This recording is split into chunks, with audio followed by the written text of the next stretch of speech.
Most of us think we have a problem in our life unless we have something that's a bigger problem to contrast it with.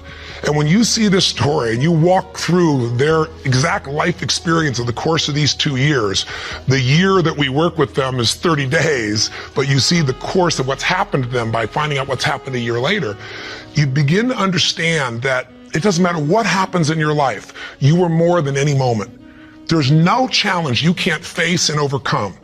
The events of our lives don't control our lives, our decisions do.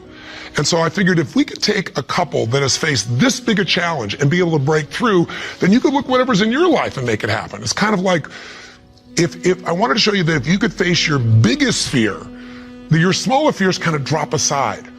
It's like, what's your biggest fear? Today, one of the biggest fears so many people in North America and around the world, in the Western world, are facing is losing their job.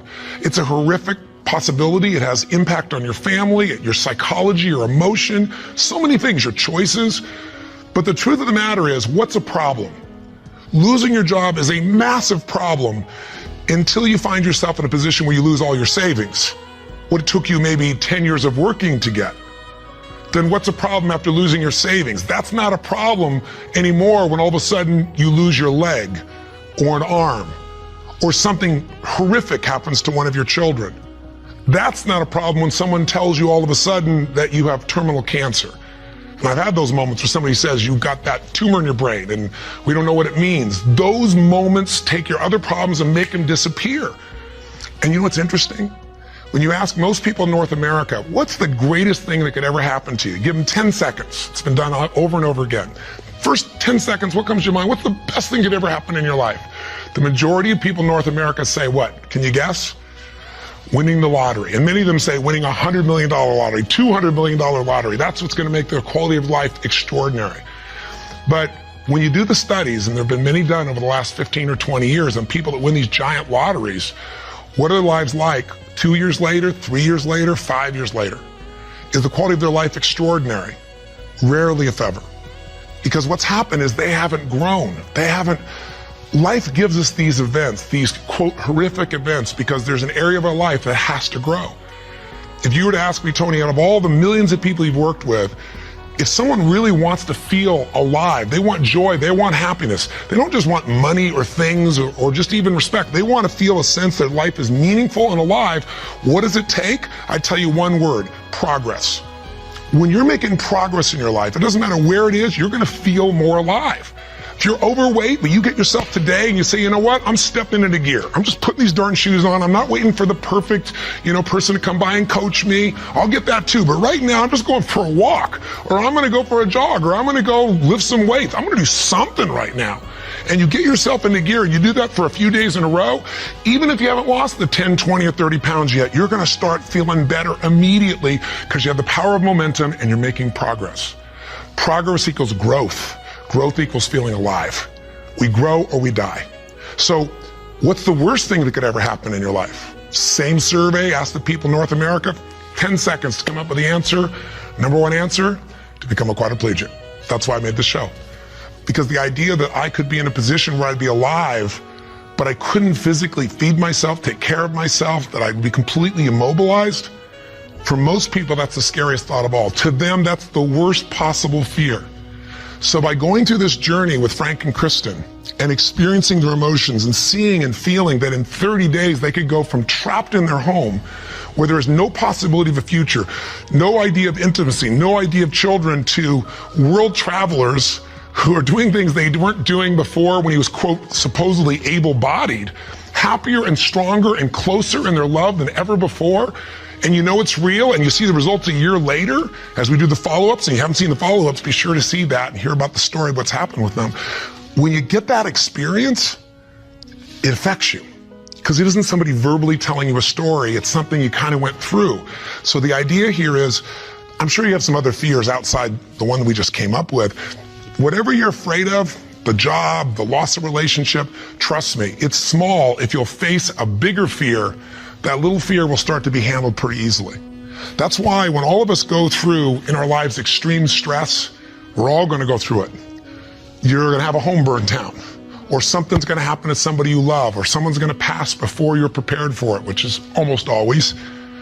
Or you're going to find yourself in a financial situation that feels like you can't turn it around. Or you might feel like personal character assassination, or maybe you get mugged, or maybe you get a terminal disease. We all will face multiple times in our life extreme stress. The difference in people's lives is not what we face, it's what we do with what we face. You can take yourself from a place where in the face of absolute total tragedy, you triumph. But it requires making some new decisions, taking some new actions, and mastering a part of yourself that can unleash all of your power and ability as a human being. That human spirit, as corny as it sounds, can be channeled in a very specific way. And if you do, the game of life changes. So I'll give you another example outside Frank and Kristen. A friend of mine who just passed recently, he's always been a deep inspiration to me. His name is Art Berg. And Art's a guy that was a young man, good looking, strong, athletic. He lived in Utah. And he fell in love with his absolute sweetheart. She was, the most popular girl, the most attractive girl. She met all the criteria of a college boy. And his buddy and he are driving across the state to go to where he's going to get married. And he falls asleep in the back seat while his best friend is driving. And his best friend falls asleep in the middle of the night as they're driving. My friend Art Berg woke up rather intensely on the desert floor with the car upside down, his legs trapped beneath it, and unable to feel anything. He became a quadriplegic in an instant. His friend actually was beat up but actually survived. Now, what do you do in a situation like that? Well, the first thing most people do is they want to curse God or they want to curse their friend. It's not their fault.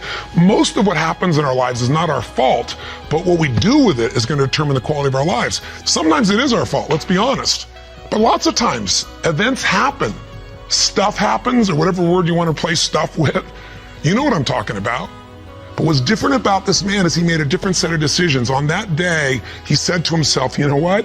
I got two choices. I can live here in the dirt and live and suffer the rest of my life for what I've lost, or I can figure out how to maximize what I have. He developed this mindset. His mindset was, before the accident, there were about probably 10,000 things I could do. After the accident, he said I could probably do 9,000 things. Before the accident, I was probably not even doing 500 of those things. I'm going to do more while I am now. And he did. He became an entrepreneur, started his own bookstore, and became very successful. He married the same childhood sweetheart because this man was so inspirational to be around. It didn't matter what he was in a chair. She loved him. He had 2 children, one of the greatest gifts of life. And he did all kinds of crazy things. He'd scuba dive. His friends would put him in a suit and tie a set of weights to him. He'd drop to the bottom. They'd drag him along the bottom. That was his idea of scuba diving. He was an incredible human being, and he lived an incredibly full life filled with joy. The worst thing ever happened to you, be a quadriplegic. The best thing, win a lottery and feel like everybody wants something from you and you didn't earn it. And there's no sense of joy and everything's about trying to hang on to what you got. What is the best thing that could happen to you? What is the worst? The worst is not to take control of the force that controls your life. And that force is human emotion. I want you to think about this and answer a question for me if you would. What really changed Frank and Kristen's quality of life?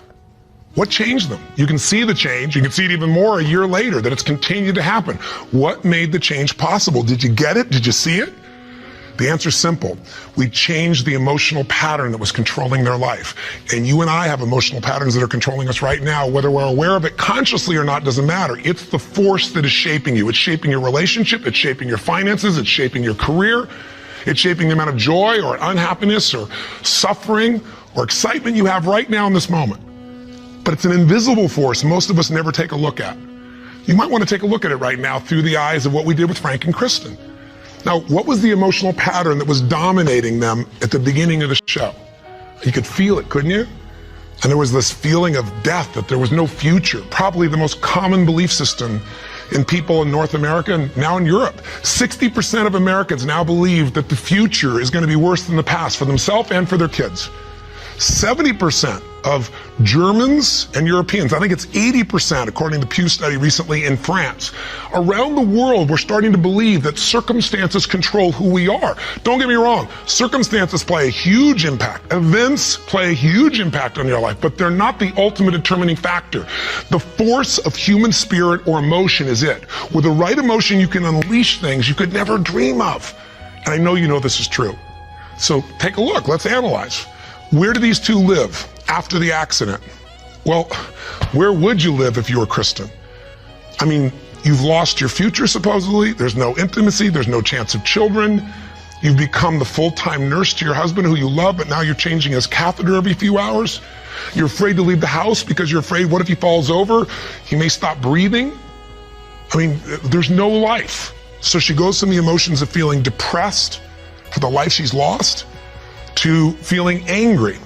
I call it a crazy eight. We get tired of feeling sad and then we'll get angry for a while and then we beat ourselves up for being angry at ourselves or God or our partner and then we get all depressed again.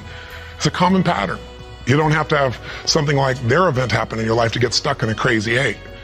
But interestingly enough, she's living in that place and now what's Frank doing? Frank wants to help his wife, but he's got a limitation we got to break through. He's got a belief. All breakthroughs start with a change in your beliefs. Because once you believe how something is, that means you're certain that's how it is. If you're certain it can't change, you're right, it can't. I can't convince you, no one else can convince you.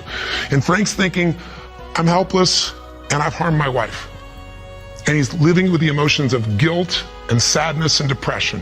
And when he's tired of that, he gets completely overwhelmed because he says, if I just would have not jumped in, or if I would have jumped in a different spot, or a million other things that they were different, then I wouldn't have destroyed my wife's life. Instead of saying, my wife needs me right now, and I don't give a damn if I'm trapped physically in this chair, my soul, my spirit's gonna reach her. That's my assignment, to get him to remember that power. To not only get him to remember it, but to get him to use it and shift his wife. And that's what we did through this process. How? Well, the process really was giving him a series of experiences that would change his entire belief about who he is. I could try to tell him, oh, here's what you can do. Yeah, I'm 6'7" and I obviously have use of all my appendages. Easy for me, right? But if I get him to have some experiences, like I bring him to Fiji and I show him he can get out of the house, more than get out of the house, become a world traveler and go through all the challenges that are part of that if you watch our little section of the story behind the story, you'll hear some things that weren't in the show about that, by the way. But I get him to travel to Fiji, and the first thing I got to do with him is I got to get him to experience, not know intellectually, but experience he can make a difference for his wife. He is not helpless. She needs him, and he can transform her. He can take her from crying, sad, out of control, angry, to laughing and giggling and feeling love that fast. It's a beautiful moment in the show if you watched. And all it is something called presence. Something if you're not clear about, do some homework, follow up with us or someone else, figure out how to create that because that's what changes relationships, presence. It works. And Frank starts to understand, not verbally, but by his own experience, hey, I don't have to live in that sadness or that feeling of being unworthy or that feeling of being overwhelmed. I can matter. I can matter to her. I don't have to be the person she just takes care of. It was a huge shift in the experience. And I'm giving you Frank's example because it relates to yours. Maybe you have different emotions, but don't we all get to points where we feel like we don't matter, or we can't change something? We're stuck, and it's our belief. Great way to break that belief, get yourself another experience. That's what I do with people in seminars. That's what I do in any coaching process. Change it. What do we do after that? We take him through the experience of facing his fears, and we get him to do the skydive together with his lady. And he feels total freedom for the first time since the accident. You get freedom when you face your fear, not just face it, but you push through it. I get him to face separation from his lady for 10 days. Get him to be in a room with Olympic athletes who couldn't move across the room. He couldn't move across the room, but now they're incredible and he feels like he's not enough and he has to push through that. Show him how to get back his dream, drive his truck, get in that thing and drive 100 miles an hour, even though all you got is your elbows to drive the darn thing and I'm on the other seat. Pretty cool thing. So it was a stacking of these experiences that got Frank to own himself in a new way, to build a new identity, a new set of emotional patterns. So here are the steps, and this is what you want to do. What did I do with him? I did 4 things. That's all I really did at its core,